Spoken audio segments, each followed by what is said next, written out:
Mr. Scary Studios.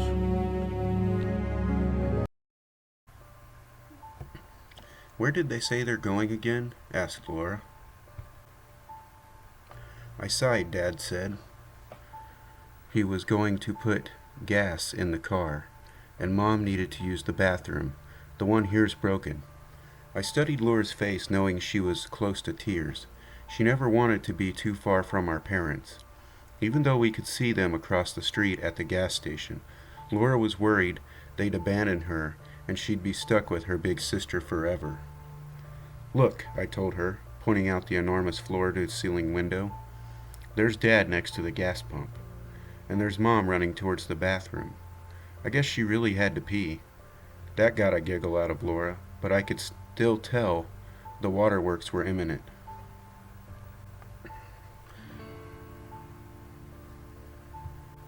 "What if they leave us here?" she whispered, the latter half of the inquiry nearly inaudible under her burgeoning whimpers. "Laura, it's okay," I did my best to sound confident and authoritative.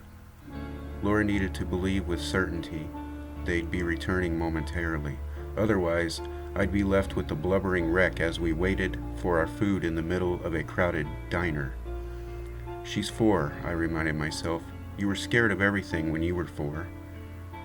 My sister took a loud, deep breath and exhaled slowly. It's a technique I taught her for when she felt sad or scared. A tear dripped out of her eye and slid down her cheek. She wiped it away, but no others came. She stared intently out the large window at our parents, who were getting back in the car. Our food arrived. All 4 of us had ordered some variety of grilled cheeses. Laura was on the white bread with American cheese, and she picked it up and started shoveling the thing into her mouth. I didn't bother to tell her to wait for Mom and Dad before eating. I was hungry too. I picked up my cheddar on rye and took a bite. Down the street, a gasoline tanker was making its way in our direction. It appeared to be going much faster than any of the other cars I'd seen on the road as we sat there. Mounting dread formed knots in my viscera. I don't know what caused me to push my head back against the soft leather of the booth and press my face into its corner. But when the truck careened into the gas station across the street and exploded, shattering the thick glass of the diner windows, I was shielded from the majority of shrapnel and the blast of heat. Laura wasn't. By that time, I collected myself enough to react. I saw the left side of my sister's head was blistered and encrusted with glass. She stared at me motionless, in obvious shock. Then her hand rose to touch the side of her face. The touch became a rub. Blood oozed out of her small palm as it was lacerated by jagged edges. She looked to her right and picked up the grilled cheese that had fallen onto her seat, wiggled it slightly to the biggest shards of glass off, and began to eat. The ringing in my ears had drowned out the overture of hysteria playing around us. But gradually, screams filled my ears. I ignored them. All I could do was look outside at the hellscape of fire and twisted metal. I saw our car, a Subaru station wagon. It was facing in our direction, but upside down and on fire. I watched the shape crawl out of the driver's side window. Its clothes and hair were gone. All it looked like was a figure drawn in red and black. Still, I was with it enough to know it was our father.